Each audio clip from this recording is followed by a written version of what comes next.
I am confused. Being philosophically consistent and being a very honest person, I'm sure you can tell me where God came from. And in addition, once you've told me where God comes from, please try to clarify how you can figure that a spiritual force can have an impact on a material universe to create it.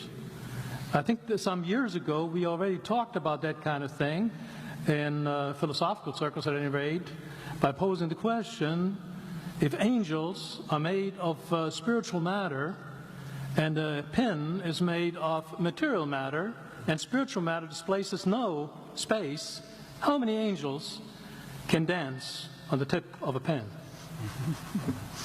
I have a sense of sort of reversal experience here, but please do, go ahead. You got 5 minutes. Now, I just want to know which question. That's all right. You may take the rest of the minute. We're supposed to do one question at a time. Which one would you like? That was part of the format for the debate. So which question? I want you to fill in the story of the rest of the beginning of the universe. God, spiritual matter, impact on material matter. Okay. So 2 questions. All right. Go ahead.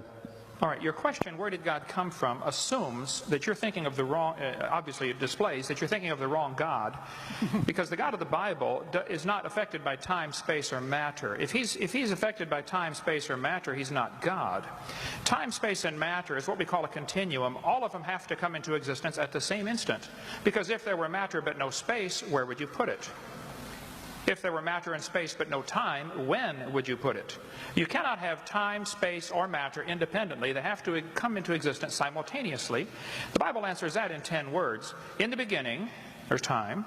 God created the heaven, there's space, and the earth, there's matter.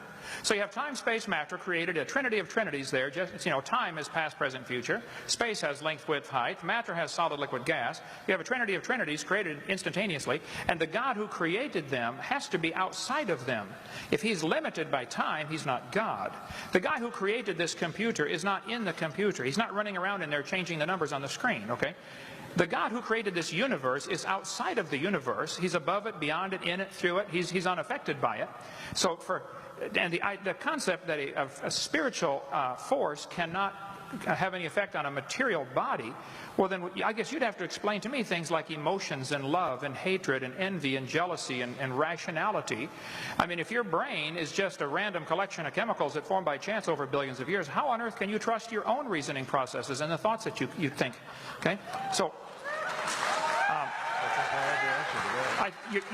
your question, where did God come from, is assuming a limited God. And that's your problem. The God that I worship is not limited by time, space, or matter.